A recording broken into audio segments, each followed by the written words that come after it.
Let's get to the big issues dominating federal parliament at the moment. And of course, you're expecting to stick around now to deal with some legislation yet unseen to fix up this detainee mess. Yet Claire O'Neill seems to be saying it's everybody else's fault but hers.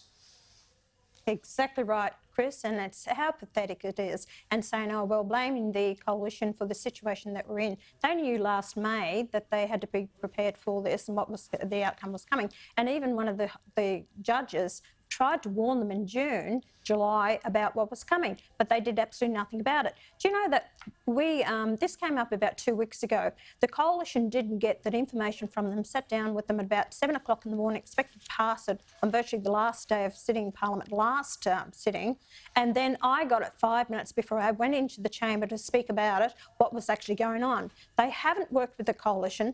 This is what this government's about. They are not prepared. They never have a plan for it. Even when they put up legislation, Chris, they are always amending their own legislation. I asked them questions on the floor of Parliament, right across the board with a lot of issues. They can't answer the questions. They don't know what they're doing.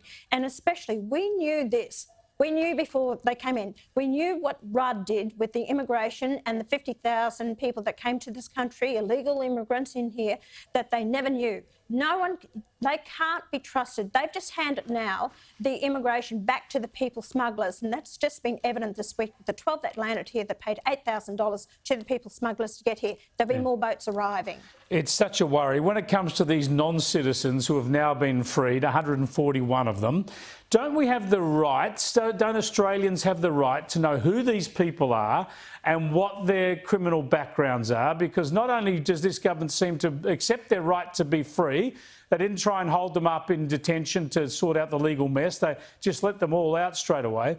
But also it gives them the right of privacy now over our rights to protection, even though they're not citizens.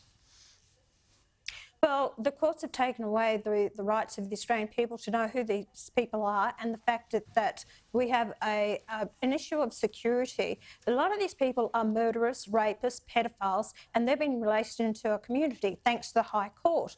But the government should be prepared with their legislation. The High Court ruled that under Chapter 3 of the Australian Constitution that they are the only ones with the power to actually impose penalties on criminals, and not the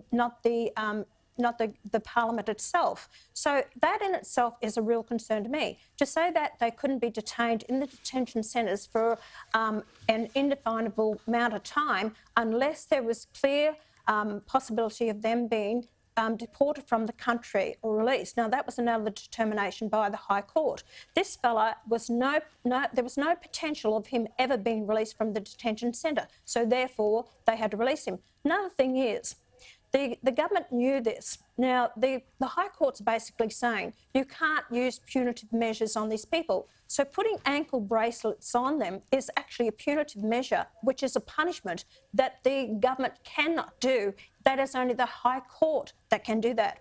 My main concern here, Chris, is also that these people have been detained, and by the High Court's ruling, my interpretation, I'm no lawyer, but just reading it, that we could be opening ourselves up now to a whole raft of compensation claims. Oh, correct. For the non-citizens released, kept anonymous, and getting compensation. I fear you could be right. Yeah, and see, the whole thing is that it's not the coalition. See, we all voted for this. I voted for it with the coalition when they passed in the Parliament last time, the laws, and Labor supported it. If they had an argument about it, why didn't they say it then? They never picked it up. They never knew what the High Court. You can't interpret how the High Court is going to interpret what's brought before them by the plaintiffs. So that is the problem that we have. Unless we put in solid legislation, that means that we can. But I have a problem with that also, because under Section 77 of the Australian Constitution, it is only the Parliament can make judicial rulings for federal courts. You can't do it for the High Court. The High Court is a law unto itself. We have a real problem here. Yeah, it's going to take a power of fixing. This legislation will only be part of it.